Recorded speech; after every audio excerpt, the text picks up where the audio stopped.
su boobaa digestion bi day ralentir après day yàgg ci biir bi ngay gis ne day am ay ballonnement am ay phénomène de fermentation ngay gis sa biir bi day daal di diis. maaleykum salaam Ndiaye maa ngi lay nuyu. maa ngi lay fay.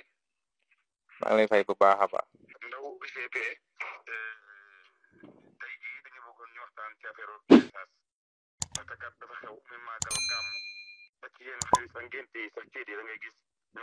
lal boo xam ne daanaka dana mat 10 mètres lépp nekk ay lekk ak ay naan ñu dajaloo noonu di ko lekk loolu moom noo ko gisee. ñun dañ ko bëgg lool surtout sama mbokk tukulóor yi ma leen di tooñ ñuy bëgg bu xew amee dañuy bendel seen bopp wala ñu bendel leen fu nekk ñu jox fa daal di lekk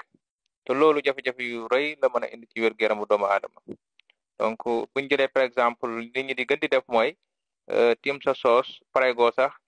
jël ay fruits ci mel ne ay banana ay pomme di lekk loolu jafe-jafe bu rëy la mën a indi ci wér-gu-yaramu doomu aadama par exemple wala tey nga jël bañ a baag boole lépp fruit baag boole lépp daal dugal sa biir loolu day indi ay phénomène de fermentation ci biiru doomu aadama mooy waral ñu jógee ci yu mel noonu toujours ñu am problème ballonnement di am ay flatulence maanaam ñuy ngelaw yu ëpp donc yu mel noonu complication yu mag la indi ci transitu doomu aadama bi indil ko ay problème de digestion moo tax à chaque fois patients yi nga xam ne leen di am ñu am problème de digestion problème ballonnement dama leen di laaj nu ñuy lekkee bu ñu lekkee para lan lañ ci teg des fois nga gis koo xam ne daan man daal su ma lekkee ba ci digg bi damay jël glace naan continuer lekkaat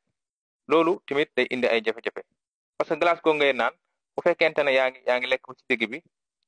sucre gastrique gi day activé wu di def digestion bi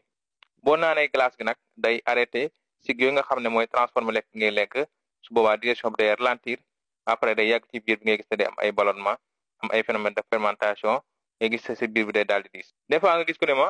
du ma lekkee ba pare teg ci njaram soow du mat sax daanaka 5 minutes du ko mat mu teg ci njaram soow bi nga boole ko ak protéine bi par exemple ndawal wala jën day def phénomène